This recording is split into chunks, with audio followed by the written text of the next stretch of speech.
अस्सलाम वालेकुम गाइस, उम्मीद है आप सब आफियत से होंगे। क्लास आज की डेट में हम डिस्कस करेंगे पीएल एसक्यूएल। तो उससे पहले कुछ टॉपिक मैं आपके साथ शेयर करना चाहता हूँ। तो ये टॉपिक से जो मैंने मेन कैंपस से लिए हैं, यानी कि मेन कैंपस वालों ने जस्ट ये टॉपिक्स पढ़े हैं। ये तमाम के तमाम टॉपिक्स मैंने यहाँ पर मेंशन कर दिए हैं। हम लोग ये सारे टॉपिक्स भी कवर करेंगे और इसके अलावा जो हमारी कोर्स आउटलाइन है वो तो कंप्लीट हो चुकी है। लेकिन अगर मुझसे कोई पूछे कि वो इम्पोर्टेंट है या ये टॉपिक्स, तो मैं बोलूँगा ये टॉपिक्स मोस्ट इम्पोर्टेंट है। बट आपने दोनों चीज़ें करनी है, कोर्स आउटलाइन भी करनी है और ये भी। सो होपफुली मैक्सिमम पेपर आप क्लियर कर सकते हैं। तो क्रिएट यूज़र, ये आपको पता है कि यूज़र कैसे क्रिएट करते हैं, रोल कैसे क्रिएट करते हैं, यूज़र को रोल को प्रिविलेजेस कैसे ग्रांट करते हैं, प्रिविलेजेस को कैसे रिवोक करते हैं। तो ये चीज़ आप डिटेल से देख चुके हैं। टेबल क्रिएट करना आपको पता है, ये फिर आप रिवाइज कर लीजिएगा क्योंकि थोड़े से बेसिक फंडामेंटल्स हैं डेटाबेस के। टेबल कैसे क्रिएट करते हैं, create table, table name, etc. Role, इस पे हम बात कर चुके हैं कि जो प्रिविलेजेस हैं उनको अगर हम एक सेट बना लें तो दैट इज रोल। तो ये क्लास में डिटेल लेक्चर हम ले चुके हैं, ठीक है। ठीक। और इसके अलावा रिवोक करना, रिवोक रिमूव एक ही बात है। इनके प्रिविलेजेस को, एक होता है प्रिविलेजेस असाइन करना, ग्रांट करना, यूजर को एक्सेस देना, और एक चीज होती है कि यूजर को जो एक्सेस दी अब आपने उसको वापस लेना है, छीन लेना, तो that is revoke. Backup, hot backup, cooled backup, आरमैन बैकअप, डिटेल से हमने बैकअप्स देख लिए हुए हैं और बैकअप की वीडियो भी मैंने आप लोगों को प्रोवाइड कर दी है, ठीक है। P file, S P file भी मैंने आपको इसकी वीडियोस भी प्रोवाइड कर दी हुई हैं, आप देख चुके हैं। सो आज की डेट में हमारे पास ये टॉपिक है जी, प्रोसीजर, फंक्शन, ट्रिगर्स। अच्छा, सब क्यूरीज, ये भी डेटाबेस का फंडामेंटल्स है, हमने डेटाबेस के टॉपिक्स में पढ़ लिए हुए हैं। इसके अलावा सब क्यूरीज की वीडियो भी मेरे चैनल पर मौजूद है। अगर आपको डाउट है कि सब क्यूरी मतलब क्यूरी के अंदर क्यूरी, नेस्टेड क्यूरी, सब क्यूरी किसे बोलते हैं गाइस, नेस्टेड क्यूरीज को। और इसकी ज़रूरत हमें तब पेश आती है कि जब हमने डाटा जो सिलेक्ट करना है वो मल्टीपल टेबल से आए। एक तो ये चीज़ हो सकती है, और सेकंड ये है कि डाटा सेम टेबल से ही आना, लेकिन उसमें हमें कोई ना कोई कैलकुलेशन परफॉर्म करनी पड़ेगी। यानी कि 2 रो से डाटा लेके तो एक रो में शो करवाना है। तो इस फंडे के लिए हम सब क्यूरीज का इस्तेमाल करते हैं। बाकी डिटेल वीडियो मौजूद है, इस पर मैंने प्रैक्टिकल भी परफॉर्म करवाया, थ्योरी भी समझाई, आप वो वीडियो देख सकते हैं। आज के हमारे टॉपिक्स ये चाह रहे हैं, प्रोसीजर, ट्रिगर और कर्सर। अच्छा, इससे पहले ये टॉपिक समझने से पहले, ये बेसिकली एक लैंग्वेज है जिसको हम आज स्टार्ट करने जा रहे हैं, PL SQL. PL SQL proper एक डेटाबेस लैंग्वेज है। अच्छा, अगर ये लैंग्वेज स्टार्ट करने से पहले कुछ बेसिक्स थी। बेसिक ये थी कि आपको पता है हमारे पास एक होती है प्रोसीजरल लैंग्वेजेस, एक नॉन प्रोसीजरल लैंग्वेजेस। अच्छा, आपने वो रट्टी रटाई डेफिनेशन पढ़ी होगी। प्रोसीजरल लैंग्वेज जिसमें हम सिस्टम को बताते हैं what to do, not how to do. और नॉन प्रोसीजरल लैंग्वेज जिसमें हम सिस्टम को बताते हैं what to do and how to do. अच्छा, फिर फर्दर आप बता सकते हैं जी non procedural language C sharp, C plus plus, Java, Python, JavaScript, ये नॉन प्रोसीजरल लैंग्वेज है। अच्छा, आप बता सकते हैं कि जी प्रोसीजरल लैंग्वेज कौन सी होती है। आप सिंपल बता सकते हैं जी एसक्यूएल लैंग्वेज सबसे जो है ना पॉपुलर एग्जांपल है। अब क्यों, आपने कभी सोचा कि एसक्यूएल लैंग्वेज को प्रोसीजरल लैंग्वेज क्यों बोलते हैं? कभी आपने सोचा? आप नोट कीजिएगा। लेट्स से मैं एग्जांपल लिखता हूँ, मैं लिखता हूँ select asterisk from STD table name. ये एसक्यूएल लैंग्वेज है। अब गाइस आप जरा थोड़ा सा ऑब्जर्व कीजिएगा कि मैंने बता दिया सिलेक्ट कर लो, स्टैरिक मीन तमाम के तमाम कॉलम्स, तमाम के तमाम एट्रीब्यूट्स, ऑल एट्रीब्यूट्स फ्रॉम इस टेबल के तमाम एट्रीब्यूट्स क्या कर लो, एक्सेस कर लो। लेकिन मैंने सिलेक्ट तो बताया ही नहीं कि व्हाट इज सिलेक्ट, यानी कि ये मैंने सिर्फ स्टेटमेंट बताया व्हाट टू डू, क्यूरी की है। कैसे ये काम करना है मैंने बताया ही नहीं है। मिसाल के तौर पे मैं यूट्यूब पे जाके कहता हूँ भाई मुझे एक्स वाई जी वीडियो दिखा दो, अब वो एक्स वाई वीडियो कैसे आएगी वो तो मैंने बताया ही नहीं है। मैंने क्यूरी की है, मैंने क्या किया है, क्यूरी की है। व्हाट, क्या करना है, व्हाट टू डू, ये इसे कहते हैं व्हाट टू डू। कैसे करना है वो तो मैंने बताया ही नहीं है। अब सिलेक्ट कहीं ना कहीं पे डिफाइन कर दिया गया है एसक्यूएल स्टेटमेंट में, कहीं ना कहीं पे यहाँ पे कंसेप्ट इस्तेमाल होता है पार्सर का। पार्सर जो ट्रांसलेट करता है, और हमने वो एक साइकिल भी देखा था कि आपकी जो एसक्यूएल क्यूरी है ये किस तरीके से एसक्यूएल से ये रिलेशनल अलजेब्रा में जाती है, ट्रांसलेट होती है एक एक चीज को। बट मैं उस तरफ नहीं जा रहा डेप्थ की तरफ, लेकिन मैं आपको ये बता रहा हूँ कि ये प्रोसीजरल लैंग्वेज क्यों है। इसलिए कि मैंने बता दिया सिलेक्ट करो, कैसे सिलेक्ट करना मैंने बताया नहीं है। जबकि सी प्लस प्लस, जावा, सी शार्प, पाइथन वो नॉन प्रोसीजरल है। क्यों नॉन प्रोसीजरल है? कि वहां पे अगर मैंने दो नंबर ऐड करने तो मैं ऐसे नहीं कहता ऐड कर दो 2,3, मैं ऐसे तो नहीं कहता। अगर मैं ऐसे बोलूं तो इट्स मीन कि वो भी कौन सी हो जाएंगी, वो भी प्रोसीजरल हो जाएंगी। हाँ मैं बताता हूँ, मैं पहले बताता हूँ कि भाई एक्स को लेट से जी को 2 दे दो, मैंने बताया कि सी को 4 दे दो, फिर मैंने बताया कि जी प्लस सी कर दो। यानी कि मैंने प्रॉपर बताया कि कैसे ऐड करना है। मैंने ये नहीं बता दिया कि भाई 2 नंबर ऐड कर दो, ऐसे तो नहीं बता दिया। तो ये नॉन प्रोसीजरल लैंग्वेज है कि नॉन प्रोसीजरल में मैंने मुकम्मल स्टेप्स बताए हैं। किस चीज़ के स्टेप्स बताए हैं? कि मैंने सिस्टम को बताया कि आपने 2 नंबर कैसे ऐड करने हैं। बट अगर आप ऑब्जर्व करें प्रोसीजरल लैंग्वेज में मैंने कोई नहीं बताया कि कैसे सिलेक्ट करना है, बस मैंने बताया सिलेक्ट कर लो। सिलेक्ट मीन कैसे करना है वो मैंने कुछ नहीं बताया। तो ये बेसिक फंडा था। लेकिन अब बहुत सारी चीजें हैं, बहुत सारी चीजें हैं जो एसक्यूएल परफॉर्म नहीं कर सकती। ठीक है, तो एसक्यूएल के साथ हमने एक नई लैंग्वेज को ऐड करते हैं जिसको प्रोग्रामिंग लैंग्वेज कहते हैं। ये डेटाबेस की प्रोग्रामिंग लैंग्वेज है। प्रोग्रामिंग लैंग्वेज मीन कि जो प्रोग्रामिंग के फ्लेवर्स होंगे वो इसमें अब ऐड होंगे। एक प्रोग्रामिंग लैंग्वेज के जो फीचर होंगे गाइस वो अब इसमें क्या हो जाएंगे, ऐड हो जाएंगे। तो होप सो कि आपको ये समझ आ चुकी होगी प्रोसीजरल और नॉन प्रोसीजरल लैंग्वेज में बेसिक क्या डिफरेंस है। अच्छा, तो मैं बता ही रहा था कि एसक्यूएल लैंग्वेज में ना बहुत सारी चीज़ें हैं जो हम कर ही नहीं सकते। अब कौन कौन सी चीज़ें जो हम नहीं कर सकते, आगे जब हम ये टॉपिक पढ़ेंगे तो आपको वो चीज़ क्लियर होगी। तो इसीलिए हमने टच दिया। एसक्यूएल प्रोसीजरल लैंग्वेज थी, हमने कहा कि भाई नॉन प्रोसीजरल का भी टच देना चाहिए। व्हाट टू डू तो इसमें फीचर है था, हमने हाउ टू डू का फीचर भी क्या कर दिया, ऐड करके एक अच्छा सा कॉम्बो बना दिया बेसिकली। और दूसरी चीज़ आपने याद रखनी है कि जो P L S P L है, जो कि आज हम जिस लैंग्वेज को समझने जा रहे हैं, जो कि ये कोर्स स्टूडेंट का पार्ट नहीं था आपका, तो मेन वालों ने किया, तो मुझे आज ये भी, और ये बड़ी अच्छी चीज़ है, बड़े मज़े की चीज़ है जिसको आज आप सीखने जा रहे हैं। प्रॉपर एक पूरी डेटाबेस प्रोग्रामिंग लैंग्वेज है। तो वो बोलता है कि ये जो लैंग्वेज है ना, ये जावा में भी इस्तेमाल होती है, यानी कि जावा के अंदर भी बिल्ट इन इस लैंग्वेज के फीचर मौजूद हैं आपकी पी एल एसक्यूएल के। ओके, तो चलिए अब हम स्टार्ट करते हैं। सबसे पहले एक छोटा सा काम है और डैट इज प्रोसीजर। अच्छा, तो सबसे पहले गाइस पी एल एसक्यूएल का ना, अब यूँ समझ लें इसका सिंटैक्स है। आपको पता है हर लैंग्वेज, जब हम किसी नई लैंग्वेज को सीखते हैं तो पहले उसका सिंटैक्स सीखते हैं। तो पी एल एसक्यूएल का सिंटैक्स, उसमें 3 आप यूज समझ लीजिए फ्लोर होंगे। पहले फ्लोर का नाम है डिक्लेयर, सेकंड फ्लोर का नाम है बिगन, थर्ड फ्लोर का नाम है एंड। तो आपने डिक्लेरेशन पार्ट भी कंप्लीट करना है, बिगन पार्ट भी कंप्लीट करना है, और सारी की सारी जो लैंग्वेज को आपने एंड भी करना है। तो ये 3 फ्लोर होंगे, इससे इन फ्लोर्स को आपने कभी मिस नहीं करना। तो जो डिक्लेरेशन पार्ट है आप उसमें देख सकते हैं मैसेज, ये मेरे वेरिएबल का नेम है। आपको पता है वेरिएबल के नेम यूजर डिफाइंड आप कोई भी रख सकते हैं, it's up to you. Variable name के बाद ये वेरिएबल की डाटा टाइप है, तो ये वारचार है जिसका वेरिएबल कैरेक्टर कहते हैं। ओके, तो वारचार उसकी मैंने लेंथ जो है ना वो 20 बता दिया, तो ये डाटा टाइप है, ये वेरिएबल नेम है, अप टू यू। उसके बाद मैंने वेरिएबल को इनिशियलाइज करवा दिया हेलो वर्ड के साथ। तो ये जस्ट सिंपल, आपको पता प्रोग्रामिंग लैंग्वेज का एक यही फंडा होता है, हर प्रोग्रामिंग लैंग्वेज का। उसके बाद बिगन, बिगन में मैंने अब जैसे आप में से कुछ होंगे सी प्लस प्लस के बच्चे, तो उनको पता सी आउट इस्तेमाल करते हैं। इसी तरीके से हम हर लैंग्वेज में कोई ना कोई आउटपुट का फंक्शन लाजमी, पाइथन में हम प्रिंट का इस्तेमाल करते हैं। ठीक है, और प्रिंट इन का इस्तेमाल करते हैं हम जावा में।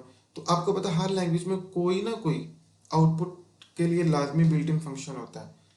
तो पी एल एस में जो आउटपुट फंक्शन है डीपीएमएस आउटपुट लाइन, और आगे उसके अंदर मैसेज रख दें, तो इस सारे की आउटपुट क्या होगी, हेलो वर्ड। इस प्रोग्राम की आउटपुट क्या होगी गाइस, हेलो वर्ड इसकी आउटपुट होगी। अच्छा बेसिकली मैं ये लेके नहीं जा रहा आपको, आपको इसकी आउटपुट दिखा इसलिए नहीं रहा कि मेरे पास जो है ना वो पोर्ट का इशू आ रहा है, 8-9 सर्वर इस वक्त मेरे लैपटॉप में मौजूद है, तो जो एसक्यूएल है वो प्रॉब्लम कर रहा है, वो प्रॉपर चल नहीं रहा। तो आप लोग इसको एज इट इज लिखेंगे तो आपको आउटपुट हेलो वर्ड मिल जाएगी और ये रन भी हो जाएगा। मेरे लैपटॉप में इशू है तो इसलिए मैं इस वक्त परफॉर्म करके नहीं दिखा रहा, बट अगर आप लोग मेरे साथ रहेंगे तो मैं एक एक चीज़ को एक्सप्लेन कर दूंगा, आउटपुट भी एक्सप्लेन कर दूंगा, ड्राई रन भी एक्सप्लेन कर दूंगा। सही। तो जस्ट ये सिंटैक्स सीखा हमने, सिंटैक्स के बाद हमने देखा कि हेलो वर्ड कैसे प्रिंट करते हैं, और इस सारे प्रोग्राम की जो आउटपुट होगी वो जस्ट क्या होगी, हेलो वर्ड। अच्छा हमारा एक राउंड पार हो चुका है, नेक्स्ट राउंड की तरफ जाते हैं, गेम के नेक्स्ट पार्ट की तरफ जाते हैं, तो डेट इज प्रोसीजर। अच्छा गाइस प्रोसीजर फंक्शन एक ही बात है, प्रोसीजर को ही फंक्शन बोलते हैं। मिसाल के तौर पे आपको पता है कि हम प्रोसीजर या फंक्शन क्यों क्रिएट करते हैं, हम चाहते हैं कि रिपीटिशन कंट्रोल हो सके। मेन वजह फंक्शन बनाने की दो दो रीज़न है, ये आपने लास्ट में, एक रिपीटिशन को अवॉइड करना है, सेकंड यूजेबिलिटी बढ़ानी है, कोड की यूजेबिलिटी को बढ़ाना है, रिपीटिशन से रिडंडेंसी को हमने अवॉइड करना है। तो बेसिक यही फंडा होता है फंक्शन बनाने का, यानी कि ऐसा ब्लॉक ऑफ कोड जिसको आप जब चाहे कॉल करें, जिस ब्लॉक ऑफ कोड को हम थ्रू आउट प्रोग्राम में इंटरटेन कर सके, इंजॉय कर सके। तो प्रोसीजर है, प्रोसीजर क्रिएट कैसे करना है आपने, क्रिएट और रिप्लेस। क्रिएट और रिप्लेस का मतलब है कि ये देखें प्रोसीजर के बाद ये प्रोसीजर नेम है, अगर तो इस नाम का प्रोसीजर पहले नहीं बना तो वो क्रिएट हो जाएगा, और अगर इस नाम का प्रोसीजर पहले बना हुआ है तो वो रिप्लेस हो जाएगा। ओके समझ पा रहे हैं, क्रिएट और रिप्लेस तो एज कीवर्ड आपने इस्तेमाल करने हैं, उसके बाद प्रोसीजर भी एज कीवर्ड आएगा, ऐसे इसको आपको पता है स्पेल मिस्टेक नहीं करते। अब यहाँ पे गाइस आपने प्रोसीजर का नेम बता देना, और ये आपकी चॉइस है, आप कोई भी नेम रख सकते हैं। हाँ यहाँ तक आपकी चॉइस नहीं थी, ये आपकी चॉइस है। इसके बाद एज, ये भी एक कीवर्ड के तौर पे आएगा, इसकी इसमें भी आपकी चॉइस नहीं है, एज इट इज रहेगा। अब बिगन, और आपको पता है हमारे पास 3 फ्लोर होते हैं। बिगन में गाइस मैंने आउटपुट लिखी, क्या मैंने डीबीएमएस आउटपुट लाइन हाई लिखा और एंड कर दिया, तो ये मेरी जो है ना वो सिंटैक्स कंप्लीट हो चुका है, मेरा सिंटैक्स गाइस कंप्लीट हो चुका है। अब करना क्या है कि लेट्स से देखिएगा ये एग्जीक्यूट नेम, हम आपको पता है कि फंक्शन को जब तक कॉल ना की जाए फंक्शन नहीं चलता, फंक्शन को जब तक कॉल ना की जाए फंक्शन नहीं चलता। तो अगर मैं ये मिस कर देता हूँ, एक सेकंड से मिस कर देता हूँ, और मैं जस्ट ये लिखता हूँ, ठीक है, अपने इंटरप्रेटर में जो भी मेरा कंपाइलर है, तो मुझे कुछ भी आउटपुट में नहीं मिलने वाला, मुझे कुछ भी आउटपुट में, हाँ आउटपुट में कब मुझे मिलेगा, जब मैं एग्जीक्यूट नेम करूंगा, जब मैं गैस क्या करूंगा एग्जीक्यूट नेम। अब मैंने फंक्शन कॉल किया, फंक्शन का नेम जो भी होगा ना यहाँ पे वो आपने नेम रखना है, और कोई भी नहीं दे सकते। तो फंक्शन को उसके नाम से क्या किया जाएगा, एग्जीक्यूट। तब कंपाइलर इस स्टेटमेंट को रीड करेगा और आपको आउटपुट में हाई बोलेगा, और इसकी आउटपुट भी हाई होगी, और इसकी आउटपुट तब आएगी जब आप प्रोसीजर को कॉल करेंगे। ऊपर तो जैसे हमने सिंपल हेलो वर्ड प्रोग्राम लिया था ना, लेकिन अब मैंने वही हेलो वर्ड या वही हाई लिया with the help of procedure, with the help of function. तो अब क्या होगा कि ये प्रोसीजर जो भी है ना, इसको मैं जितने टाइम कॉल करूंगा उतने टाइम ये मुझे आउटपुट प्रोवाइड कर देगा। एक और तरीका है ये, या तो आप एग्जीक्यूट नेम ऐसे फंक्शन कॉल करें, तो या गाइस आप ऐसे भी फंक्शन कॉल कर सकते हैं। आप दोबारा बिगन लिखें फंक्शन का नेम और इसे एंड कर दें, तो ये मेथड या ये मेथड आपका फंक्शन कॉल करता है। अगेन सुन लें, ये फंक्शन कॉल मेथड है। फंक्शन कॉल आप समझते हैं कि जब फंक्शन कॉल की जाएगी तो कंपाइलर एग्जीक्यूट करेगा, तो या तो इस मेथड से फंक्शन कॉल कर सकते हैं, और या आप इस मेथड से फंक्शन कॉल कर सकते हैं। तो ये जस्ट बेसिक सिंटैक्स है, फर्स्ट टाइम आपको माइट भी कोई थोड़ी सी दिक्कत हो, लेकिन धीरे धीरे आप इसके साथ फ्रेंडशिप कर सकते हैं। तो बिल्कुल भी कोई चीज़ मुश्किल नहीं है, मैं साथ साथ एक्सप्लेन कर रहा हूँ। फंक्शन कॉल मेथड है, ये यूज़ कर ले, या दोनों यूज़ नहीं करना है, क्योंकि ये आपकी चॉइस है। और ये आपने फंक्शन को प्रॉपर डिक्लेयर किया और फंक्शन को डिफाइन कर दिया। ओके जी, नेक्स्ट मूव करते हैं। अच्छा, और साथ साथ मैं आपको आउटपुट भी बता रहा हूँ कि इस फंक्शन की आउटपुट ये हाई होगी, लेकिन आउटपुट तब आएगी जब आप एग्जीक्यूट नहीं करें। अच्छा नीचे आ जाए, अब आपको पता है, आप सोच ही रहे होंगे, बल्कि आपके माइंड में होगा ये चीज़ कि सर हम तो फंक्शन को पैरामीटर पास करते हैं, तो इसको कैसे, बिल्कुल प्रोसीजर है, फंक्शन है, प्रोग्रामिंग का कंसेप्ट है, तो पैरामीटर को फंक्शन को पैरामीटर जरूर पास करेंगे। वही फंडा क्रिएट और रिप्लेस, प्रोसीजर, और प्रोसीजर का नेम क्या है, ग्रीट। ठीक है, ग्रीटिंग आपको पता है, वो सलाम दुआ, ग्रीटिंग। अच्छा, पता नहीं कितना बुरा नाम है, ग्रीट। चलें ठीक है। अब ये फंक्शन पैरेंथेसिस, ये क्या है, पैरेंथेसिस, फंक्शन की डेफिनेशन का पार्ट, सही है। अच्छा, ऊपर भी आप जो है ना वो नेम के बाद पैरेंथेसिस लगा भी सकते हैं, ना भी लगाएं, कोई फर्क नहीं पड़ेगा, लेकिन ना भी लगाएंगे तो भी सिंटैक्स बिल्कुल ठीक है। अच्छा, पैरेंथेसिस में लेकिन जब आपने पैरामीटर पास करना है तो फिर आपको पैरेंथेसिस लगानी पड़ेगी। अब पैरामीटर में आपको बताता हूँ, इसमें मैंने एक वेरिएबल लिया, आर्गुमेंट लिया, जिसका नाम रखा नेम। इन कीवर्ड है, दो कीवर्ड इस्तेमाल होंगे पैरामीटर में, याद रखिएगा, इन और आउट। कितने पैरामीटर इस्तेमाल होंगे, दो पैरामीटर, इन आउट। अच्छा, इन का मतलब क्या है कि ये फंक्शन सिर्फ पैरामीटर रिसीव करेगा, पैरामीटर रिसीव करेगा। आउट का मतलब होगा कि वो पैरामीटर को रिटर्न भी करेगा, पैरामीटर को रिटर्न भी करेगा। आउट की एग्जांपल आगे जाके आएगी, अभी आपने जस्ट इन की एग्जांपल देखनी है। नेम वेरिएबल का नेम है, इन कि ये वेरिएबल सिर्फ क्या करेगा, वैल्यू रिसीव करेगा, ये इन बता रहा है, कीवर्ड है। आगे उस वेरिएबल की डेटा टाइप क्या है, varchar 2, सही हो गया। तो ये मैंने आर्गुमेंट पास कर दिया, वेरिएबल का नेम, वेरिएबल पैरामीटर रिसीव करेगा जस्ट, और उसकी डेटा टाइप क्या होगी, varchar। इस, ठीक है, कीवर्ड इस्तेमाल कर सकते हैं इस और एस का। तो इस भी कीवर्ड है, आपने एस कीवर्ड इसको इस्तेमाल करना है, बिगन। अच्छा, बिगन के बाद अगेन वही सीधा डीबीएमएस आउटपुट पुट लाइन, ये आउटपुट फंक्शन है हमारे पास। अच्छा जी, अब इसने दो पैरामीटर्स को क्या कर दिया, कंकैटिनेट कर दिया है। आपको पता है कंकैटिनेट भी दो स्टेटमेंट्स को मिलाना होता है। तो हेलो वर्ड के साथ, ठीक है, ये ऑपरेटर, उसके साथ ये कंकैटिनेट का साइन है, ये कंकैटिनेट पीएल एसक्यूएल में ऐसे करते हैं, और उसके बाद नेम। अच्छा, अब इसके आउटपुट क्या होगी, सबसे पहले फंक्शन, आपको पता फंक्शन कॉल की जाएगी, तो ये एग्जीक्यूट फंक्शन का नेम ग्रीट, और उसको मैंने पैरामीटर पास किया जी। तो वो जो जी पैरामीटर था वो यहाँ पे आएगा, ये रिसीव होगा। जी पैरामीटर गाइस कहाँ पे, यहाँ पे रिसीव होगा। डेटा टाइप आपको पता है उसकी स्ट्रिंग ही है, पैरामीटर रिसीव करेगा। उसके बाद यहाँ पे आपको आउटपुट में मिलेगा हेलो वर्ड, और हेलो वर्ड के बाद जी मिल जाएगा। ये जो मैंने पैरामीटर में रिसीव किया था ना, पैरामीटर में रिसीव किया, क्या सी किया। अच्छा, अब यहाँ पे अगर मैं पैरामीटर में पासवर्ड करूंगा सी, तो आप यहाँ पे क्या रिसीव करेंगे, सी। तो आपको आउटपुट में मिलेगा हेलो वर्ड, और हेलो वर्ड के फौरन बाद सी। तो जस्ट आपकी आउटपुट होगी हेलो वर्ड के साथ कंकैटिनेट होगा सी, जो मैंने फंक्शन को एज पैरामीटर पास किया। तो बेसिक वही फंडा, क्रिएट और रिप्लेस, प्रोसीजर, प्रोसीजर का नेम, पैरामीटर मैंने ले लिया, वेरिएबल का नेम, इन पैरामीटर रिसीव होगा, इस भी एस कीवर्ड, और आगे आउटपुट में आपको मैंने बता दिया कि आउटपुट क्या होगी। तो ये बेसिकली फंक्शन है विद पैरामीटर। आगे चलते हैं।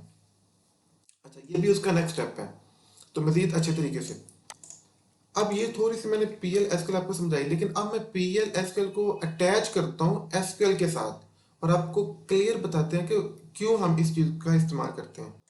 तो गाइस अब मजा आने वाला है, वाकई में मजा आने वाला है आपको। अगेन दिखेगा, ये भी प्रोसीजर है। अब प्रोसीजर का इस्तेमाल हकीकी मानों में, क्रिएट और रिप्लेस आप बात समझ चुके हैं। प्रोसीजर कीवर्ड, प्रोसीजर का नेम आईएनएस, मैंने बताया ना कोई भी नेम रख सकते हैं इसकी। अब इसको मैंने कितने पैरामीटर दिए हैं, दो पैरामीटर दिए। बात समझिएगा, समझिएगा, दो पैरामीटर। एक पैरामीटर, उस एक पैरामीटर का नाम है आईडी, इसको आप रोल नंबर भी कर सकते हैं, इसको आप रजिस्ट्रेशन नंबर भी कर सकते हैं, इट्स अप टू यू। इन मी कि ये वेरिएबल वैल्यू रिसीव करेगा। अच्छा जी, ठीक है, इस वेरिएबल की डेटा टाइप कौन सी है, नंबर, इंटीजर। कॉमा के बाद दूसरा पैरामीटर, कॉमा के बाद दूसरा पैरामीटर, उस पैरामीटर का नाम है जी नेम। ओके, ये भी जस्ट वैल्यू रिसीव करेगा, वैल्यू रिटर्न नहीं करेगा, और इसकी डेटा टाइप कौन सी है गाइस, varchar 2। तो दो पैरामीटर मैंने पास कर दिए। आपको पता है कॉमा लगा के हम 3 भी कर सकते हैं, 4 भी कर सकते हैं, ये हमारी मर्जी है। इस अगेन एज कीवर्ड बिगन। अब इस बिगन के अंदर मैंने क्या किया, मैंने क्या इंसर्ट इनटू न्यू, ये मेरा टेबल नेम है। आपको पता है हम टेबल नेम में वैल्यूज इंसर्ट करते थे, इंसर्ट इनटू टेबल नेम करके, आपको याद होगा। उसके बाद वैल्यूज, और मैंने ये पैरामीटर की एक आईडी रख दी, और एक मैंने क्या रख दिया, नेम रख दिया। अच्छा जी, तो ये मैंने अपना, इसको कहते हैं फंक्शन को डिफाइन करना। इस चीज को वैसे क्या बोलते हैं, फंक्शन डिफाइन, डेफिनेशन है ना मेरे फंक्शन की, मेरे प्रोसीजर की। और लास्ट पे जब मैंने एग्जीक्यूट किया फंक्शन के नाम के साथ, तो दो पैरामीटर पास करते, एक मैंने इंटीजर जो यहाँ पे रिसीव होगा, और एक मैंने स्ट्रिंग जो गाइस यहाँ पे रिसीव होगा मुझे, और वही वैल्यूज इंसर्ट होंगी मेरे टेबल पे। अब मुझे इसका फायदा पता क्या हुआ है, अगर आप समझ पा रहे हैं इस चीज को, तो आपको पता है जब हम करते थे select create table, table name, मुकम्मल टेबल बना के ना, तो हम इंसर्ट इनटू करते थे, और उसमें मैंने अगर ये मेरी एक रो इंसर्ट होती थी, अगर मैंने कोई और रो इंसर्ट करनी है तो मुझे क्या करना पड़ेगा, अगेन सारी रो कॉपी पेस्ट करके फिर दूसरी रो इंसर्ट करनी पड़ती थी, फिर आपको याद है मुझे तीसरी रो भी इंसर्ट करनी पड़ती थी, और हर रो में मुझे आईडी लेट से मुझे यहाँ पे बताना पड़ता था 101 नेम अली, फिर 102 नेम अहमद, फिर 103 नेम अली हैदर। अब अगर मेरी क्लास में 100 स्टूडेंट है तो मुझे इंसर्ट इनटू टेबल नेम करके कितनी दफा रिपीटिशन करनी पड़ेगी। समझ पा रहे हैं इस चीज को, थोड़ा सा पकड़ पाए। लेकिन अब ये PL/SQL ने उस मसले को हल कर दिया। वो कहता बस इस चीज को आप रिपीट करें, गैस किस चीज को रिपीट करें, बस इस चीज को। अब ये फंक्शन डिफाइन हो चुका है, तो ऑटोमेटिक ये फंक्शन कॉल होगा और आपके टेबल में वैल्यू जाती जाएंगी। फंक्शन कॉल होता जाएगा और टेबल में वैल्यू इंसर्ट होती जाएंगी। फंक्शन कॉल होता जाएगा, आपके टेबल में रो ऐड होती जाएगी। तो इस चीज को समझे, छोटी सी लाइन ने मेरी इतनी बड़ी लाइन को रिप्लेस कर दिया with the help of procedure, with the help of PL/SQL। तो ये असल फंड है कि मैंने अपनी जो है ना वो एफर्ट को मिनिमाइज कर लिया। मैंने अपनी एफर्ट को, एक प्रोग्रामर की एफर्ट कम हो रही है प्रोसीजर के थ्रू, यूजेबिलिटी बढ़ती जा रही है। अभी देखे ना ये क्यूरी, इसकी यूजेबिलिटी बढ़ चुकी है, रिपीटिशन मेरी मिनिमाइज हो चुकी है। तो ये थी बेसिकली वो चीज जिस पे मैं आपको लेके आना चाह रहा था। होप्स आपको भी समझ आ चुकी होगी इस चीज की कि हमने अब SQL को और PL/SQL को, अब मैंने दोनों को मिला के एक नया फ्लेवर क्रिएट किया। तो जितनी दफा अब लेट से मैंने एक और नई रो बनानी है, तो मैं इसको यहाँ से अगेन कॉपी करके, ये फंक्शन फिर कॉल होगा। अब रो नंबर बता दें आप 7, और बता दें जो भी आपने बताना है। ओके जी। सो इस तरीके से अब आप रो ऐड कर सकते हैं, फंक्शन कॉल करते जाए, अपनी रो ऐड करते जाए। तो इसकी आउटपुट क्या होगी, इसकी आउटपुट यही है कि ये वैल्यूज मेरे टेबल पे चलेगी और मेरे टेबल पे एक नई रो ऐड होगी। ये वैल्यू भी मेरे टेबल पे जा चुकी है और मेरे टेबल पे एक नई रो ऐड हो चुकी है। तो ये था गाइस प्रोसीजर। आगे चलते हैं। अच्छा जी, अगेन अब मजा आने वाला है। मजा क्या आने वाला है, अगेन मेरा जो है ना वो डिक्लेयर, मैंने 3 वेरिएबल लिए हैं, A B C। जैसे हम C में लेते हैं int A int B int C, और मैंने उनको डेटा टाइप बता दिया नंबर। तीनों को कौन सी डेटा टाइप बताई guys, number. Okay, declarative part complete. उसके बाद मैंने प्रोसीजर लिया, और प्रोसीजर का नाम क्या लिया, फाइंड मिनिमम। प्रोसीजर का नाम क्या है, फाइंड मिनिमम, कोई भी नाम रख सकते हैं, ठीक है। अब मैंने इस प्रोसीजर को 3 पैरामीटर पास किए, एक ये पैरामीटर पास किया, एक ये पास किया, और एक ये, 3 पैरामीटर पास किया। अच्छा, तीनों की डेटा टाइप नंबर है। अब फर्क क्या है कि ये पैरामीटर x वैल्यू रिसीव करेगा, y भी वैल्यू रिसीव करेगा, लेकिन z वैल्यू रिटर्न करेगा। हाँ जी, आउट किस लिए इस्तेमाल होता है, वैल्यू रिटर्न करने के लिए। अभी आपको आगे जाके मजीद समझ आएगी। इस कीवर्ड बिगन कर दें, ठीक है। वो कहता है अगर x लेस है y से। अब देखिए ना, इसमें इफ एल्स भी है, चूंकि ये प्रोग्रामिंग लैंग्वेज है, इफ एल्स होगा इसमें, तो इफ के बाद x, इसमें पैरेंथेसिस नहीं आती, थोड़ा सा फर्क होता है। इफ देन इस्तेमाल किया जाता है। इफ अगर x लेस है y से, तो ये जैसे हमारे पास होता था C++ में करली ब्रेसेस, तो करली ब्रेसेस को रिप्लेस किया देन के साथ, इफ देन के साथ। तो x को इक्वल कर दो z के, एल्स y को इक्वल कर दो z के। अच्छा गाइस, ये प्रोग्राम पता क्या है, मैं चलिए आपको एक दफा बता देता हूँ।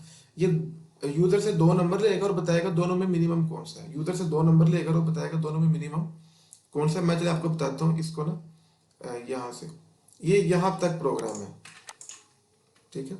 अब इस बात को जरा समझिएगा, थोड़ा सा डिफिकल्ट है, बट आप इस चीज को समझ सकते हैं, और माइट भी के इतना एडवांस ना आए, लेकिन फिर भी आपको अंडरस्टैंडिंग होनी चाहिए।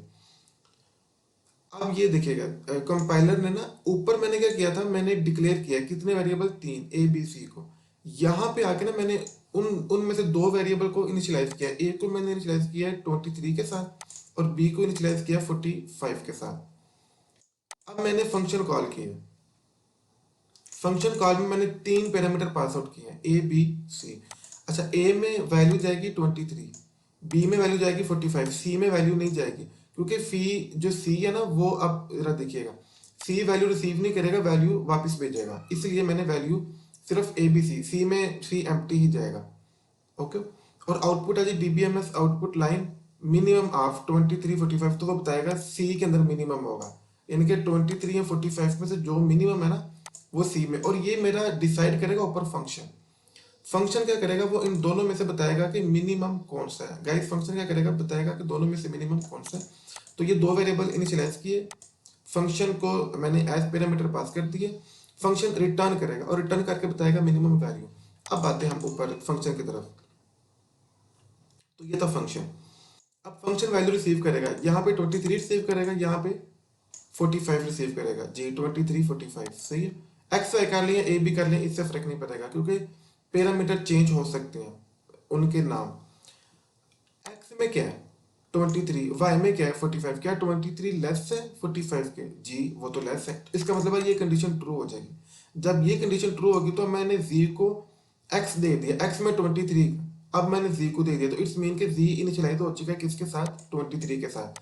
मैंने कहा लेट से अगर अब ये एल्स नहीं चलेगी, एल्स तब चलनी थी अगर इफ ना चलती, ओके। और इफ को मैंने एंड कर दिया, ये मैंने इफ को स्टार्ट किया, ये मैंने गाइस इफ को क्या कर दिया एंड कर दिया। तो अब क्या करेगा, ये आउट होगा, तो जी में क्या है 23, जी में क्या है 23, तो अब 23 इसके पास आ जाएगा यहाँ पे, और यहाँ पे डिस्प्ले क्या होगा कि मिनिमम ऑफ 23 45 इज 23। तो गाइस इस फंक्शन की आउटपुट क्या होगी आपकी, मिनिमम ऑफ दिस इज आप यहाँ पे लगा सकते हैं, कॉलन लगा सकते हैं, इज 23 ड्राई रन। अगर लेट से चले मैं थोड़ा सा इसको चेंज कर दूँ, मैं यहाँ पे 2 कर देता हूँ और यहाँ पे 1 कर देता हूँ। अब ये प्रोग्राम कैसे चलेगा पहला, अच्छा यहाँ पे रिसीव होगा 2, यहाँ पे 1, क्या 2 लेस है 1 के, नहीं ये कंडीशन फॉल्स होगी, एस आ जाएगा। वाई में क्या पड़ा हुआ 1, वो 1 किसको मिल जाएगा सी को, इफ एंड होगी ये रिटर्न हो जाएगी। अब रिटर्न क्या होगी 1, तो अब 2 और 1 में से मिनिमम कौन सा है 1, तो इस तरीके से ये प्रोग्राम चलेगा। बेसिकली ये फंक्शन कॉल का पार्ट है, फंक्शन कॉल और वेरिएबल इनिशियलाइजेशन का पार्ट है ये। इसमें हमने फंक्शन को डिक्लेयर, फंक्शन को डिफाइन किया और वेरिएबल को अपना जो है ना वो हमने डिक्लेयर किया। अब मैं वेरिएबल को यहाँ पे भी डिक्लेयर कर सकता हूँ, ये जरूरी नहीं है, आप अगर टेंशन ले रहे हैं इस चीज की तो मैं ऐसे भी कर सकता हूँ, ठीक है। तो ऐसा भी हो सकता है, अब नीचे जाकर हम फंक्शन कॉल कर सकते हैं। तो ये थोड़ा बहुत प्रोग्रामिंग लैंग्वेज में इतना चेंज आ सकता है, इट्स अप टू यू। तो लेकिन फंक्शन कॉल का ये पार्ट है बिगन एंड, और वो मैंने आपको शुरू में बताया था कि फंक्शन को कॉल करने के 2 मेथड है, अगर आपको याद हो मैं ऊपर जाऊँ ना, हाँ ये देखेगा हमने ये यहाँ पे बात की थी कि नहीं थी कि एक एग्जीक्यूट के साथ फंक्शन कॉल हो सकता है और सेकंड बिगन एंड में आप फंक्शन का नेम ले रहे हैं। तो अब मैंने इस नाम के साथ फंक्शन कॉल किया, इस मेथड के साथ नहीं किया, तो दोनों में से कोई भी मेथड आप अडॉप्ट कर सकते हैं। आप ये नहीं कह सकते कि ऊपर एग्जीक्यूट किया था नीचे हम ये मेथड यूज कर रहे हैं, भाई कोई भी कर ले, सब टू यू। मैंने दोनों मेथड आपको बता दिए मैं। तो अब देख रहे हैं यहाँ पे मैंने इस मेथड से, सॉरी यहाँ पे देखिए यहाँ पे मैंने दूसरे वाले मेथड से फंक्शन कॉल किया, एग्जीक्यूट नहीं किया। एग्जीक्यूट करके भी फंक्शन कॉल कर सकते हैं, तो आपकी मर्जी है भाई, आप कोई भी मेथड अडॉप्ट करें जो भी आपको अच्छा लगता है, ठीक है। तो ये प्रोग्राम था कि हमने मिनिमम फाइंड करना है, तो ये मिनिमम फाइंड करने वाला प्रोग्राम था। अच्छा तो हमारे फंक्शन प्रोसीजर हो चुके हैं। नेक्स्ट है जी ट्रिगर। अच्छा जी, हमारी गेम का नेक्स्ट राउंड। अच्छा गाइस, ट्रिगर किसे कहते हैं, किसी चीज का इन्वोक होना, that is trigger. Trigger mean happening, कुछ होने का नाम ट्रिगर होता है। जैसे अभी आपकी फिंगर को कोई गर्म चीज लगी तो फौरन आप ट्रिगर करके फिंगर को पीछे कर लेंगे, तो आपने ट्रिगर किया भाई। अच्छा ट्रिगर हमेशा किसी ना किसी इवेंट पे होता है, जैसे आपका हाथ जले तो आप पीछे करते हैं, मतलब इवेंट हुआ है तो आपने आगे से ट्रिगर किया ना, आपने कुछ किया। तो ट्रिगर किसी ना किसी इवेंट पे बेस करता है, कोई ना कोई इवेंट होता है तो ट्रिगर होता है। मुझे गुस्सा आता है, गुस्सा आना एक ट्रिगर है, लेकिन गुस्सा क्यों आएगा मुझे, जब मेरे इमोशनल साइड पे कोई चीज उस तरीके की होगी जो मुझे ना पसंद है, तो मुझे गुस्सा आएगा, तो मैं ट्रिगर। अच्छा मुझे गुस्सा आएगा तो मैं थप्पड़ भी मार सकता हूँ, गुस्सा आएगा तो मैंने ट्रिगर किया, मैंने थप्पड़ मार दिया। हाँ बच्चों को भी हम मार सकते हैं। तो ट्रिगर मीन कुछ कोई इवेंट हो, मतलब आपको नहीं पेपर आया तो फिर हमें, अब इवेंट क्या हुआ कि बच्चों का रिजल्ट बुरा है, ट्रिगर क्या हुआ, हमने जूते उतार लिए। तो हमेशा जो ट्रिगर है ना, कुछ होगा, कब होगा, जब कुछ ऐसा होगा कि कुछ हो, जब, ठीक है। तो इट्स मीन आगे जाके मैं एक्सप्लेन कर दूंगा, इवेंट, इवेंट मैटर करता है, ये बात ध्यान में रखनी है। जब इवेंट अक्कर होगा तो फिर होगा कुछ, वो क्या होगा वो हम बताएंगे। तो सबसे पहले जी कुछ सिंटैक्स है ट्रिगर का। जैसे मैंने इवन कि मैं एग्जांपल देता हूँ कि माउस के थ्रू मैंने डबल क्लिक किया, मैंने देखा, मैंने मिनिमाइज किया, तो ये भी मैंने ट्रिगर ही किया है। आप कीबोर्ड से कोई बटन प्रेस करते हैं तो वो आप ट्रिगर करते हैं। एवरीथिंग इज ट्रिगर, जो भी हम लोग परफॉर्म कर रहे होते हैं। किधर जी, ठीक है। तो अब ट्रिगर मिसाल के तौर पे अगर मैं प्रोग्रामिंग के कॉन्टेक्स्ट में की बात करूं, तो अक्सर होता है हमारा बैलेंस, जैसे किसी में अगर बैलेंस 15 रुपये से कम हो, तो ये 15 रुपये से कम होना ये इवेंट हुआ था, और फौरन ट्रिगर क्या होगा, आपको नोटिफिकेशन आ जाएगा कि आपके पास जो बैलेंस है वो 15 रुपये से कम है, तो भाई आप रिचार्ज कर लें। आता कि नहीं आता मैसेज, ये चीज़। इस तरीके से अगर मैंने कोई पैकेज किया होगा ना, तो जब लास्ट मैंने लेट से मंथली पैकेज किया, तो अब लास्ट दिन रह चुके हैं, कोई एक आध दिन की बात है, तो मुझे 1-2 दिन पहले मैसेज आ जाएगा कि भाई साहब अगले दिन आज रात 12 बजे आपका पैकेज खत्म हो जाएगा, तो दोबारा कर ले। तो इवेंट के बाद फौरन ट्रिगर, ये होता है ट्रिगर, इस चीज को हम बोलते हैं। तो अब ट्रिगर कैसे लगाना है अपनी डेटाबेस में, इसका सिंटैक्स है वो जरा देख लें। क्रिएट और रिप्लेस कीवर्ड है, ट्रिगर, आगे ट्रिगर का नेम, आपने ट्रिगर का क्या नाम रखना है, इट्स अप टू यू।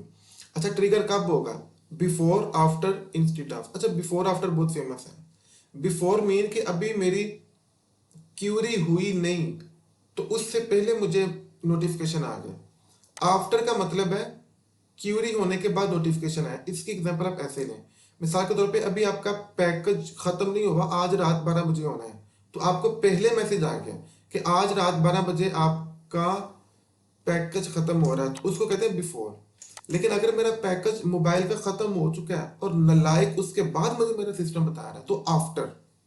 समझ पा रहे हैं इस चीज को, यानी कि अगर पैकेज खत्म होने से पहले नोटिफिकेशन आ जाए तो बिफोर है, पैकेज खत्म होने के बाद नोटिफिकेशन आए तो नलायकी है, आफ्टर है। तो सिनेरियो बेस होता है। कुछ सिनेरियो ऐसे होते हैं कि जिनमें हमें बाद में बताना होता है। उससे नीचे आ जाए, वो कहता है आपने ट्रिगर किस इवेंट किस चीज पे लगाना है, इंसर्ट पे लगाना है, अपडेट पे लगाना है, डिलीट पे। तो आपको पता है कि हमारे पास डीएमएल की क्यूरीज है एसक्यूएल में, इंसर्ट, अपडेट और डिलीट। तो आपने किस पे लगाना है आप लगा सकते हैं। इसके बाद आपने भाई किस कॉलम पे लगाना है, ठीक है, तो वो भी आप बता सकते हैं। टेबल नेम बता सकते हैं कि किस टेबल पे लगाना है, टेबल के किस एट्रीब्यूट पे लगाना है। अच्छा, हर रो पे लगाना है या एक एक ही दफा लगाना है, दो चीजें हो सकती हैं। आप एक ही दफा जो है ना वो इवेंट अकर करवा दें, लेकिन आप चाहते हैं कि हर रो पे हो, हर रो एग्जीक्यूट, तो भी आपकी कंडीशन कौन सी होगी, ठीक है। अच्छा चलो, ये एक सिंटैक्स है, मैं भी आपको एग्जांपल दिखाता हूँ, फिर आपको ज्यादा क्लियर हो जाएगा। ये एग्जांपल है जी, इस एग्जांपल में आपको जो इवेंट्स है ना वो बिल्कुल क्लियर हो जाएंगे कि ट्रिगर कहते कैसे। क्रिएट और रिप्लेस, ट्रिगर, ट्रिगर का नेम मैंने रखा है डिस्प्ले सैलरी चेंजेस। इस इवेंट का मतलब क्या है कि लेट्स से अगर मेरी सैलरी ज्यादा हुई है ना, अच्छा सॉरी गाइस, अच्छा मैं बता ही रहा था कि अगर मेरी सैलरी कम या ज्यादा होगी तो मुझे नोटिफिकेशन आ जाएगा। अगर मेरी सैलरी ज्यादा होगी तो भी नोटिफिकेशन आ जाएगा, सैलरी कम होगी तो भी नोटिफिकेशन आ जाएगा, और वो मुझे बता देगा कि भाई साहब आपकी सैलरी या तो ज्यादा होगी या तो कम हो गया, और कितनी ज्यादा हो गया, कितना डिफरेंस आया। ये इवेंट मैंने लगाना है। अच्छा, बिफोर, डिलीट और इंसर्ट और अपडेट, मतलब कोई भी इनमें से या डिलीट हो या इंसर्ट हो या अपडेट हो, कोई भी रो, कोई भी रिकॉर्ड, तो उस पर इवेंट चल जाए, तीनों चीज़ों पे चल जाए। समझ रहे हैं इस चीज़ को, तीनों पे चल जाए, डिलीट करने पे, इंसर्ट करने पे या अपडेट करने पे भी जो है ना, और उनसे पहले चले, क्यूरी एग्जीक्यूट होने से पहले ये इवेंट चलेगा। ऑन टेबल का नाम है कस्टमर, सही है, हर रो पे चले, इट्स ओके। अच्छा जी, when new dot I D, अच्छा कंडीशन ये आईडी है प्राइमरी की, इससे आप बोल सकते हैं ना कि अगर वो ग्रेटर देन 0 होगी तो कंडीशन इसकी ट्रू है। असल चीज ये है, ये डिक्लेयर, मैंने वेरिएबल का नाम रख दिया नंबर और सैलरी डिफरेंस। अब यहाँ पे मैंने जो है ना वो ट्रिगर एक्सप्लेन किया, क्या मैंने कहा, जो भी ये एक वेरिएबल में वैल्यू रखो, कौन सी value, new salary minus old salary. अगर इसमें कोई डिफरेंस है, यानी कि एक नई सैलरी ऐड होगी और इसमें डिफरेंस मिल जाता है आपको, तो आपने फंक्शन इवेंट करके ये तीन चीजें डिस्प्ले करवानी है। पहली चीज ओल्ड सैलरी बतानी है, फिर दूसरी चीज न्यू सैलरी बतानी है, फिर तीसरी चीज तीनों में डिफरेंस बता देना है। सॉरी, तीनों में नहीं, दोनों में, यानी कि ओल्ड माइनस आपने बता देना कि भाई सैलरी आपकी इंक्रीज या डिक्रीज हुई है, 5,000 2,000 जो भी डिफरेंस आएगा।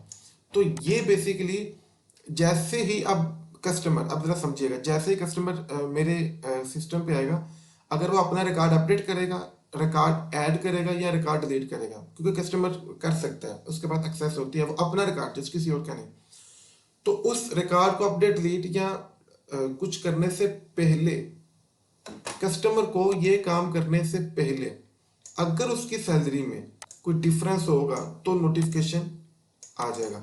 अगर सैलरी में डिफरेंस नहीं होगा तो वो उसको नोटिफिकेशन नहीं आएगा। अच्छा गाइस, मैं एक मजे की चीज़ दिखाना चाह रहा हूँ। ये चैट जीपीटी पे मैंने लिखा है ट्रिगर इन PL/SQL। तो आप देख रहे हैं उसने सबसे पहले तो मुझे सिंटैक्स बता दिया उसका, क्रिएट और रिप्लेस ट्रिगर, ट्रिगर नेम, अच्छा जी, बिफोर आफ्टर, यानी कि ये ट्रिगर का टाइम है, कब ट्रिगर हो। आगे ये इवेंट्स हैं, इंसर्ट करने पे हो, अपडेट करने पे या डिलीट करने पे हो। आगे आप कॉलम ने बता सकते हैं टेबल का, ये ऑप्शनल है, ज़रूरी नहीं है, ठीक है। उसके बाद आप बता सकते हैं कि फॉर ईच रो या आपने एक time statement declare local variable begin trigger code, जो भी ट्रिगर का कोड होगा। तो ये उसने सिंटैक्स बता के ना, मजे की चीज़ है, नीचे उसने एक एक चीज़ एक्सप्लेन की हुई है, आप जरा इधर देखिएगा। उसने क्रिएट और रिप्लेस बताया था और साथ बताया भी कि ये और रिप्लेस ऑप्शनल है, आप चाहें तो यूज़ कर लें, चाहें तो ना यूज़ करें। आगे देखिए, मैं बता रहा है कि ये आपका जो है ना ट्रिगर टाइम है, कि किस टाइम पे आपने ट्रिगर करवाना है, नोटिफिकेशन नोटिफाई करवाना है। ये आपने उसने उसने बता दिया कि ये इवेंट्स हैं, कि किस इवेंट पे ट्रिगर हो। ये कॉलम नेम है, किस टेबल पे, ये भी उसने बता दिया, ऑप्शनल है। फॉर ईच रो पे उसने बता दिया कि हर रो जब अफेक्ट होगी तो ये जो है ना इवेंट चल जाएगा, ठीक है। डिक्लेयर स्टेटमेंट, ये मेरे सिंटेक्स का पार्ट होते हैं ये चीज़ें। एक सेकेंड, मैं यहाँ पे अगेन आके आपको बता रहा हूँ, थोड़ा सा अगेन से मैंने ये जो है ना एक चीज़, वैन न्यू आईडी, इसका मतलब है कि हमारे टेबल पे कोई ना कोई रिकॉर्ड मौजूद होगा तो ही हमें इवेंट करवाना है। लेट्स से होता है ना टेबल ही आपका एम्प्टी हो, वैसे जरूरी, ये भी ऑप्शनल है। ये नहीं कि इसका मतलब है कोई ना कोई ऑब्जर्वेशन, कोई ना कोई रिकॉर्ड, कोई एक रो मौजूद होनी चाहिए। तो अगर एक रो भी मौजूद नहीं है तो फिर तो इट्स मीन कि ये मैटर नहीं करता, हम तो इवेंट करवा किसका रहे हैं, रिकॉर्ड का करवा रहे हैं ना। तो ये उसने चेक किया कि हमारे पास टेबल में कोई ना कोई रो होनी चाहिए, तो ये चीज़ है। तो इवेंट कब होना चाहिए, जब ये क्यूरी, जब ये इवेंट्स होंगे, और इवेंट क्या होगा, ये होगा, ये मेरा ट्रिगर का फंक्शन है। तो होप सो कि आपको समझ आ चुकी होगी कि ट्रिगर क्यों और क्यों ज़रूरी है, क्यों करवाते हैं, ऑल अबाउट ट्रिगर। अब नेक्स्ट हमारे पास लास्ट फंडा है, डेट इज कर्सर। कर्सर हम क्यों इस्तेमाल करते हैं? अच्छा, कर्सर एक बफर भी कह सकते हैं आप, कर्सर को एक मेमोरी कह सकते हैं। अच्छा, कर्सर ऐसे नहीं समझ आएगी आपको, कर्सर क्या चीज़ है, ये आप यूं कह लीजिए कि अगर अभी तक तो होता था ना कि हम एसक्यूएल में सिलेक्ट स्टेटमेंट लिखते थे और सारी की सारी रो एक ही दफ़ा आ जाती थी, बट अगर मैं रो बाय रो, ये बात पकड़िएगा, ध्यान से पकड़िएगा इस बात को, अगर मैं रो बाय रो ऑपरेशन परफॉर्म करवाना चाहूँ तो वो सिर्फ कर्सर से ही करवा सकता हूँ। मैंने क्या बोला, नहीं समझ आई आपको? प्रोग्राम करेंगे तो आपको समझ आएगी, ऐसे मेरे बोलने से कोई नहीं समझ आने वाली, पक्की बात है। प्रैक्टिकल देखें आपको समझ आ जाएगी, क्योंकि लैब की तरफ चलते हैं अभी हम। बट कर्सर एक मेमोरी है, ये मल्टीपल रो से डाटा कलेक्ट करना और मल्टीपल रो में इफेक्ट कैसे डालते हैं, इन चीज़ों पे काम करता है। कैसे काम करता है? अच्छा, कर्सर के कुछ एट्रीब्यूट्स हैं प्रैक्टिकल की तरफ जाने से पहले। Percentage found, percentage not found, ये परसेंटेज फाउंड जो है ना, ये 4 एट्रीब्यूट हैं, और चारों के चारों में से जो ऊपर वाले 3 है वो ट्रू फॉल्स में आंसर करेंगे, ऊपर वाले 3 ट्रू फॉल्स में। इस फाउंड, अगर मुझे कोई रिकॉर्ड मिल जाता है, मैंने क्यूरी की, मुझे रिकॉर्ड मिल गया, तो इस फाउंड, सॉरी फाउंड इज नहीं, फाउंड ट्रू होगा। अगर मैंने कोई क्यूरी की और मुझे रिकॉर्ड नहीं मिला और मैंने percentage not found, percentage not found record ना मिलने पे ट्रू होगा। आगे जाके मैं इस्तेमाल भी करूंगा इसी एग्जांपल में। इज ओपन, कि मेरा कर्सर ओपन हुआ है कि नहीं हुआ। समटाइम होता है ना कर्सर में फॉल्ट हो, बग हो, एरर हो, तो कर्सर ओपन ही नहीं होता, तो इज ओपन फॉल्स हो जाएगा। रो काउंट, कि मैंने जो क्यूरी परफॉर्म किया कितनी रोज इफेक्ट हुई हैं, तो वो मुझे बता देगा 3 रोज इफेक्ट हुई हैं, 4 हुई हैं। कुछ पॉपुलर टर्म्स ही हैं। नेक्स्ट आ जाए स्टेप्स हैं जी। अच्छा, कर्सर 2 तरह के होते हैं, एक इम्प्लीसिट कर्सर और एक हमारे पास एक्सप्लिसिट कर्सर। तो गाइस जो इम्प्लीसिट कर्सर है ना वो डिफॉल्ट कर्सर होता है, वो सिस्टम हमारी जो एसक्यूएल है ना वो ऑटोमेटिक परफॉर्म करती है। इम्प्लीसिट कर्सर को हम कभी डिक्लेयर डिफाइन नहीं करते। और वो सिलेक्ट अपडेट डिलीट क्यूरी जब हम चलाते हैं ना सिलेक्ट स्टैटिक फ्रॉम, वो इम्प्लीसिट कर्सर ऑटोमेटिक रन हो जाता है। वो हमारा सिस्टम की शर्त है, हमने कभी नहीं बनाया। एक्सप्लिसिट कर्सर में यूजर की चॉइस होती है, याद रखिएगा। अपडेट जब हम क्यूरी चलाते हैं तो implicit cursor automatic, implicit cursor में कि अपडेट क्यूरी अपनी स्पेस लेती है मेमोरी में, ये जो कि स्पेस का नाम है, कर्सर मेन एक टेम्परेरी स्पेस का नाम है जो बफर का नाम है। तो जब मैं select static from this and add करता हूँ तो हमारी रैम के अंदर हमारी क्यूरी स्पेस लेती है, तो वो इम्प्लिसिट होती है। लेकिन अब मैं खुद उसको डिफाइन कर रहा हूँ उसी चीज को। तो कितने स्टेप्स हैं यहाँ पे हमारे पास? 4 स्टेप है। पहला स्टेप, आपका जो कर्सर है वो डिक्लेयर होगा, कर्सर ओपन भी होगा, कर्सर की जो रो है वो फेच होगी 1 बाय 1, और फिर कर्सर क्लोज होगा। ओके, तो ये 4 स्टेप थे जिनको अभी हम एग्जाम्पल में देखेंगे।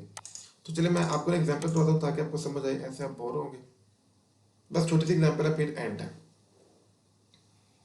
डिक्लेयर, ये वेरिएबल का नेम है। ओके, अच्छा, वेरिएबल के नेम के बाद मैंने ये गाइस अपने जो मेरा टेबल है ना, हमारे टेबल में एट्रीब्यूट्स होते हैं, वो एट्रीब्यूट का नेम है। और उसके बाद उसी ये जो customer dot ID percentage type का मतलब पता है क्या है? कि कस्टमर के टेबल में आईडी की जो डाटा टाइप है ना डिफॉल्ट, वो इसको दे दो। ज़ाहिर है कस्टमर एक टेबल है ना मेरे पास बैकएंड पे, तो इसका भी यही मतलब है customer dot name percentage type का, कि कस्टमर कस्टमर के टेबल में जो इस एट्रीब्यूट की डाटा टाइप है ना वही डिफॉल्ट कर दो इसकी। और कस्टमर के टेबल में जो एड्रेस की डाटा टाइप है, जब हम बनाते हैं क्रिएट टेबल टेबल नेम, तो आगे बताते हैं ना नेम वार्चर नंबर जो भी, तो वो कहता है कि इनकी डाटा टाइप तुम उनके टेबल से ही उठा लो। डाटा टाइप कहाँ से उठा लो? टेबल से। तो मैंने 3 वेरिएबल गैस ले लिए हुए हैं, ठीक है। एक का नाम क्या रखा मैंने? सी आई डी, ये सी आई डी पूरा नेम है, आगे उसकी डाटा टाइप है वेरिएबल की। इसी तरह सी नेम पूरा वेरिएबल नेम है, आगे उस वेरिएबल की डाटा टाइप है। सी एड्रेस वेरिएबल नेम है, आगे इसी वेरिएबल की गाइस क्या है? डाटा टाइप क्या है। तो 3 वेरिएबल नेम और आगे उनकी डाटा टाइप, और डाटा टाइप्स मैंने उनके डायरेक्ट टेबल से ही उठा ली हुई है। अब मैं कर्सर को डिफाइन करने लगा हूँ, cursor as keyword, C customer cursor का नेम इज भी एज कीवर्ड। आगे किस चीज का कर्सर बनाना है? Select ID name address from, ये मैंने कर्सर को डिफाइन कर दिया। गाइस कर्सर को मैंने क्या कर दिया? मैंने कहा भाई टेबल कस्टमर है, उसमें से 3 रोज को, सॉरी 3 कॉलम्स को, 3 एट्रीब्यूट्स को फेच करो। कर्सर डिक्लेयर करने के बाद कर्सर आपको पता ओपन भी करते हैं। तो बिगन चूंकि मेरा सिंटैक्स का पार्ट है पीएलएसक्यूएल का, ओपन कर दे कर्सर को, ठीक है कर दिया। नेक्स्ट नीचे लूप आ गई। लूप का फंडा भी आपको पता है, लूप के फौरन बाद फेच करना होता है, और ये line by line row by row fetch करता है। फेच करो, अच्छा, सी डैश कस्टमर, ठीक है, यानी कि ये मेरे कर्सर का नेम है। फेच करो कर्सर का रिकॉर्ड इनटू, आगे आगे समझिएगा, C dash I D variable name, फिर ये भी वेरिएबल नेम, और फिर ये भी वेरिएबल नेम। तो मैंने कहा कि टेबल से डाटा लेके इन तीनों वेरिएबल को दे दो, इन तीनों वेरिएबल को। इनके मैं वेरिएबल में वैल्यू इनिशियलाइज करवा रहा हूँ कर्सर से लेकर, और कर्सर वैल्यू ले रहा है टेबल से। एग्जिट, ये कर्सर तब एग्जिट हो जब ये cursor percentage not found, not found कब ट्रू होगा?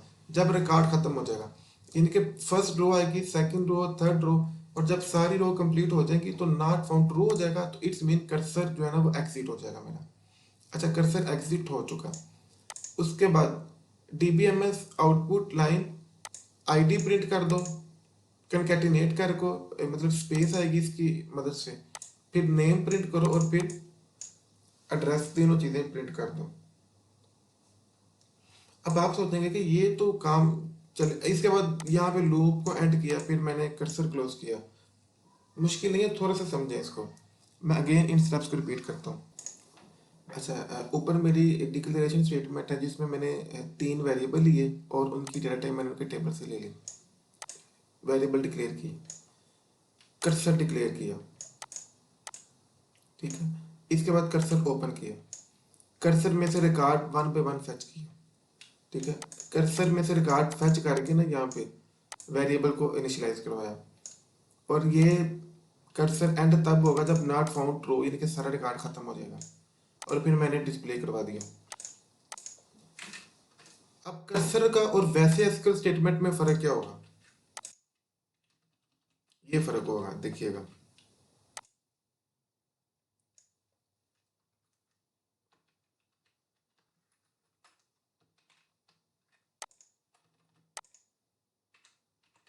मिसाल दे रहा हूँ, अगर मैं यहाँ पे एक नई स्टेटमेंट ऐड करूँगा ना यस, तो अब होगा क्या कि मुझे फर्स्ट रिकॉर्ड टेबल से जब मेरा आएगा ना, तो उससे पहले यस आएगा। क्या आएगा? यस। यस के बाद फर्स्ट रो आएगी, फर्स्ट रो के बाद फिर यस आएगा, फिर सेकंड रो आएगी, अच्छा सेकंड रो आने के बाद फिर यस आएगा, फिर थर्ड रो आएगी। तो आपको पता है मैं हर रो के बाद अपनी तरफ से लुच दे रहा हूँ, मैं एग्जांपल समझा रहा हूँ, मैं लुच दे रहा हूँ अपनी तरफ से। अगर मैं कर्सर इस्तेमाल ना करूँ तो ये यस वाला लुच नहीं मैं तुल सकता, फिर सारी की सारी रो एक ही टाइम आएंगी। थोड़ा सा पकड़िए इस पॉइंट को। अगर मैं कर्सर इस्तेमाल नहीं करता और मैं सिलेक्ट ये तीनों चीज़ें फ्रॉम कस्टमर से, तो क्या होगा कि टेबल की तमाम रोज वन टाइम आके मुझे 8 रो 9 रो जितनी भी मेरे टेबल से होंगी।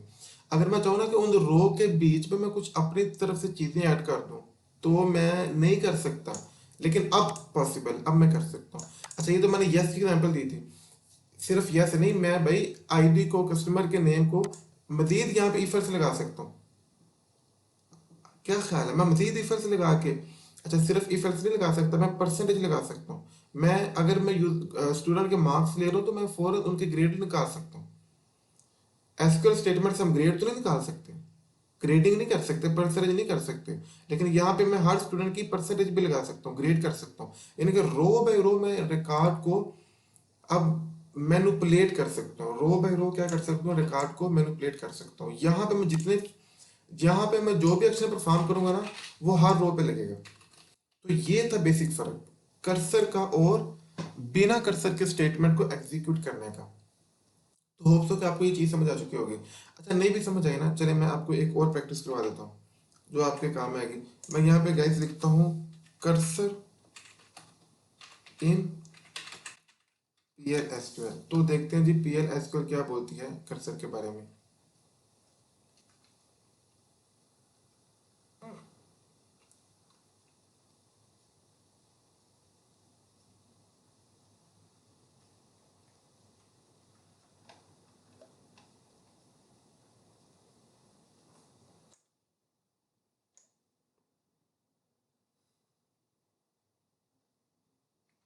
अच्छा, तो इसमें उसने गाइस आप देख रहे बता दिया कि कर्सर हमें रिट्रीव एंड प्रोसेस करते हैं रोज को फ्रॉम रिजल्ट ऑफ सेट। मतलब हमने रो बाय रो अगर प्रोसेस करना तो हम जो है ना कर्सर यूज करते हैं, लेकिन मुझे मजा नहीं आया इस बात का।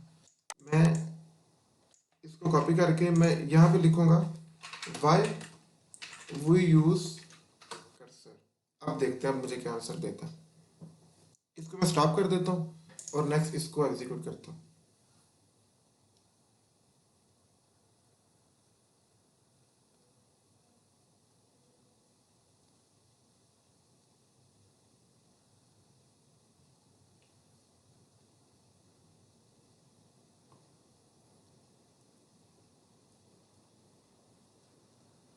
अच्छा, ये ऊपर वाली आप देख लें, वो कहता है अपडेटिंग और deleting row in a table based on some condition. क्या मतलब है बेस्ड ऑन सम कंडीशन का? कि यहाँ पे मैं कोई भी कंडीशन इफ से लगा सकता हूँ। अब वो रो बाय रोज को प्रोसेस करेगी कर्सर की मदद से, ठीक है। तो ये कर्सर का बहुत बड़ा बेनिफिट है। इसके अलावा परफॉर्मिंग कैलकुलेशन, ऊपर वाली बात है कि आप जो है ना कैलकुलेशन परफॉर्म कर सकते हैं कर्सर के कारण। तो ये कुछ आप इसको थॉरली रीड कर सकते हैं, और मैंने एक प्रैक्टिकल फंडा आपको समझा दिया लैब में ले जाके कि कर्सर हम क्यों इस्तेमाल करते हैं, कि रो बाय रो हमने प्रोसेस करना है। अगर हम कर्सर नहीं इस्तेमाल करें तो सारी रो का रिकॉर्ड मिल जाए, हम उनको प्रोसेस नहीं कर सकते। तो गाइस ये कुछ थोड़ी सी आगाही थी इसके मतलब। होपफुली आपके कंसेप्ट क्लियर हो चुके होंगे। मैं अगेन बोल रहा हूँ, आपने डेटाबेस के फंडामेंटल्स क्लियर करने हैं, सब क्यूरीज पे फोकस करना है, और उसके अलावा ये टॉपिक्स कभी इग्नोर नहीं करने। और अगर कोई आपका क्वेश्चन है जो आपको नहीं क्लियर होगा तो आप कमेंट बॉक्स में मुझसे कर सकते हैं। अब तक के लिए इतने, अल्लाह हाफिज़।